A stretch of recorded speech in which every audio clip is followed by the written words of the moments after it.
Jillian Michaels, doubles down on the mention of black degeneracy. Here it is. He's not whitewashing slavery. So he's not? He's not, no, okay. He's not. And you cannot tie imperialism and racism and slavery to just one race, which is pretty much what every single exhibit does. But let's talk about the fact that when you anti-slavery, let's talk about the fact that slavery in America was. Do you realize that only less than 2% of white Americans owned slaves? But it was a system of white supremacy. You realize that slavery is thousands of years old? White people were Do you know the slave who owners. was the first race to try to end slavery? Wait a second. Well, what's controversial? I'm very surprised. This is an extraordinary exercise in historical revisionism. I'm really surprised. Revisionism. Do you realize that? Jillian, I'm surprised that you're trying to litigate who was the beneficiary of slavery and who was not. What I'm trying to tell you is that in the context of American history. In the context of American history, what are you saying is incorrect by saying that it was white people oppressing black people? Every single thing is like, oh, no, this is all because white people bad. And it's totally partisan. We don't, first of all, we don't have time to litigate all of this. Of course we don't, because then you're going to lose the argument. And everything is racialized, just like you're trying to do to me now. Excuse me? That's a reminder of the first time we talked about this, provided the facts, and obviously, Ms. Michaels, you get your facts about racism from Nick Fuentes. Here's the thing. She doubled down. Now, this is after you have the opportunity to listen to folk tell you the truth, and I'm sure somebody on social media reminded you of what the facts actually are. Then the response to the proclamation is made. Here it is.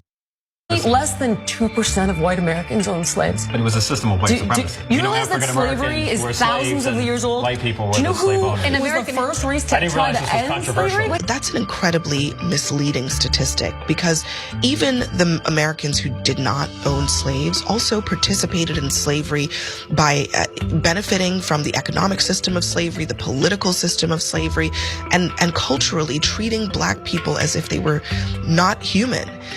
But Jillian didn't acknowledge any of those things, and that, I think, is really what shocked so many of us at the table.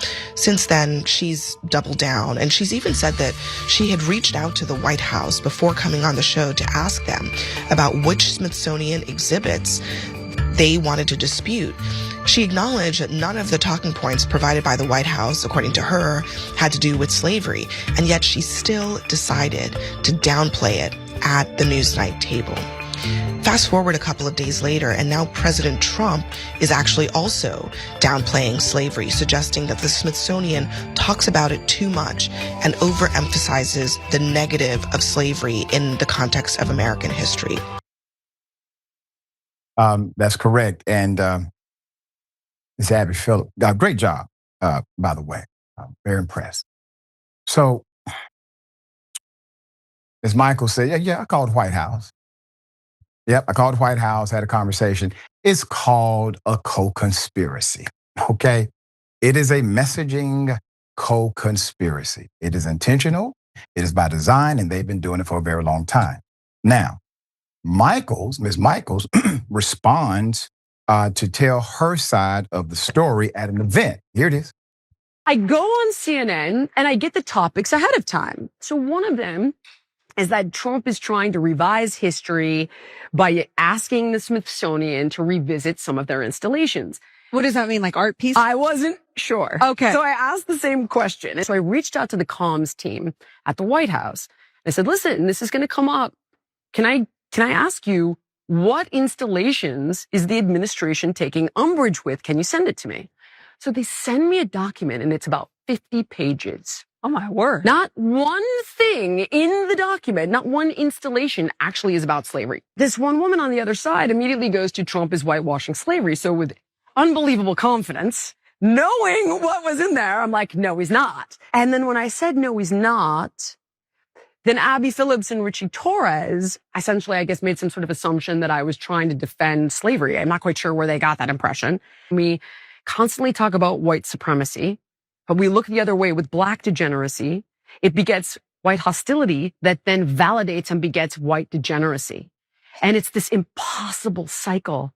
So I turn around to Richey and I was like, do you realize that less than 2% of Americans owned white Americans owned slaves? Wow. And the reason I say this is I'm not trying to whitewash slavery. It's because not all white people are the enemy. White people, we really don't understand. We don't. And then black people are like, I don't have to explain this to you. And it's like, maybe you do. Maybe you do. And white people, even though you may not have been responsible for it and you don't want to get another lecture, I think you need to sit there and listen long enough to understand why the pain is still there.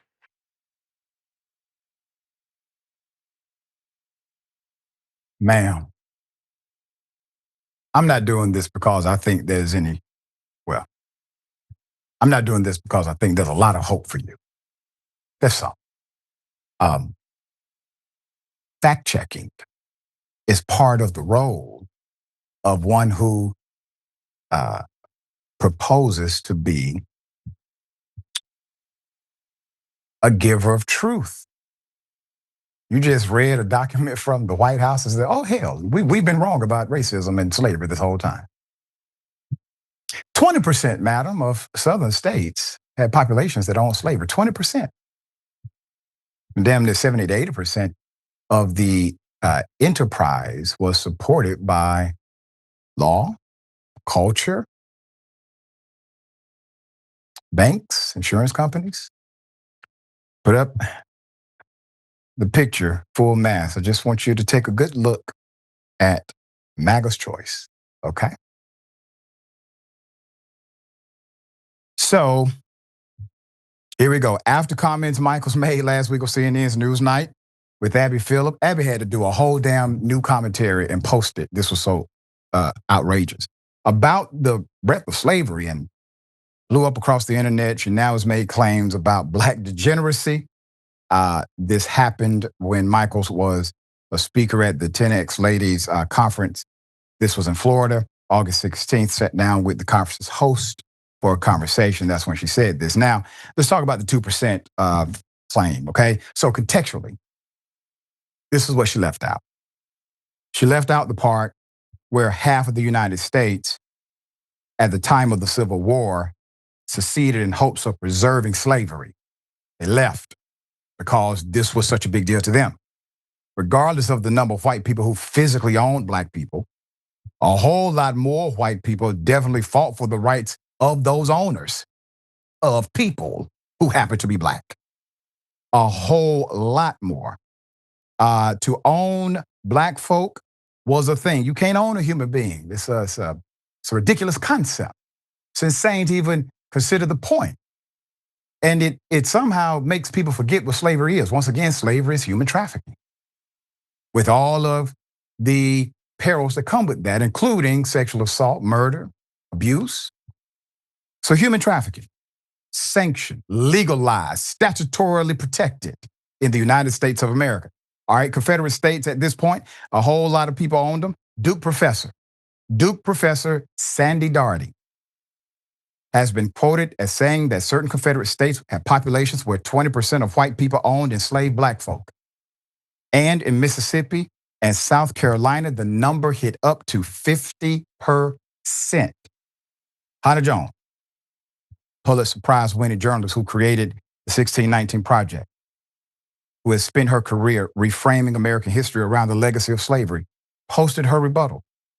She detailed how cotton picked by slave labor represented half of all U.S. exports, fueling the country's banks, factories, and institutions. Quote, without slavery, our nation would be unrecognizable to us, she said. We cannot let them choose the parameters. We cannot let them choose the parameters of the conversation in order to obfuscate the truth. And that is correct. She highlighted how slavery's reach extended far beyond the South. From the cotton Brooks brothers used to tailor its suits to the New York Stock Exchange, which was established in part to finance slavery-dependent enterprises. Enslavement, she emphasized, enriched U.S. president, members of Congress, Supreme Court justices, and many of the men whose faces are stamped on American currency. Quote, all but one of the people on our cash currency engaged in African slavery, she highlighted. Hannah Jones also drew a modern analogy to today's tech giants, noting that while a very small percentage of Americans own companies like Apple, Meta, or Amazon, their influence is inescapable. It's a tiny percentage. I'm doubtful if it's even 1% of Americans who own those companies. She said, and yet no one would credibly argue that social media companies are not ubiquitous across American life. End quote. Her message was clear. Even if only a small minority of white Americans were literally enslavers, the system of slavery was the beating heart of the U.S. economy and a society that sent half of the country to war with the other to protect it. Quote, the times are too serious for us to proliferate a simplistic, unsophisticated, and childish understanding of the history of slavery, she concluded. And I would add to that, corrupt by intention. They're trying to corrupt the historical narrative intentionally. All right, this is thoughts. Yeah, why is Jillian Michaels talking about any of this? Why is she an authority? Like, how did she get invited to the CNN table? I just watched that documentary about her work on The Biggest Loser, and oh my God, like I never watched that show, but she was terrible. Like she was a terrible person back then, and it seems she still is on something now. And even if less than 2% of white people own slaves, who cares? Okay, like we're always railing against the 1% in modern days, which is less than 2. 1% is less than 2. So currently today, also less than 2% of people, not just of all white people, but of all people, are controlling a handful of multinational corporations and holding lives, all of our lives and our planet hostage for the sake of their own further enrichment. It's a dumb argument because we're very mad about that 1% of people, because that 1% of people, they are very dangerous and they're very damaging. And the things that they are doing to the people and to our planet, they will have long lasting repercussions going forward. So I don't want to give credence to this whole argument that slavery wasn't that bad, which despite what Jillian Michaels may or may not be intending here, is the conversation that has emerged from all of this. I'm not going to entertain that discussion because it's so dumb. If Jillian Michaels needs something like this to be explained to her also, then again, why is she being invited to speak on things that she does not understand? And all of this is actually stemming from the fact that Trump said that the woke Smithsonian, that's what he called it, focuses too much on how bad slavery is, and he does not like that. He's already talking about replacing PBS with PragerU, and that PragerU clip went viral where a cartoon Christopher Columbus was saying that being enslaved was actually better for the natives that he conquered, rather because he could have killed them. So slavery really isn't the worst thing in the world. He was being very, very benevolent to the natives of these places in the Caribbean. And going back to the 2% argument, it doesn't matter. White populations in this country and in other slave owning and slave trading nations are still to this day benefiting from it. There are plenty of old money families whose trust funds are full of slave trade money. I was reading recently actually a Jane Austen book, and these rich Brits were talking about how the son was supposed to take over his father's work and how he was supposed to overlook all of his interests, is what they called it, in the Caribbean. I wonder what those were. The truth is the truth. You can frame it however you want. You can pretend that it didn't happen, or you can pretend that it wasn't as bad as the way it was, or you can even focus on other groups of people who were enslaved, which is an argument that they also try to use. And I also think that one's weird because it, on one hand, acknowledges how horrible slavery is while also trying to downplay the severity of Black slavery. But I will say, even if Trump does get his grips on the Smithsonian, and they've already been caught removing passages from documents that they don't like, and then they're like, oh, we had to put it back. It was just an oversight. So they're already trying to tamper with things. But I feel like even if he does get his way with the Smithsonian, I do feel like things will be corrected once his administration is out of office, just because the people who work at a place like the Smithsonian, that's their job, that's their livelihood, that's the work that they're passionate about, and they're gonna make sure that things get corrected. I hope that's how I feel about that. So I am less worried about that. But this whole conversation and rhetoric, it's just one that we don't need to be having. Yeah, and it is immature. And for anyone to think that half the country went to war for what only mattered to 2% of white folk in America should really check their historical facts better. All right, we'll bring you updates if she decides to triple down.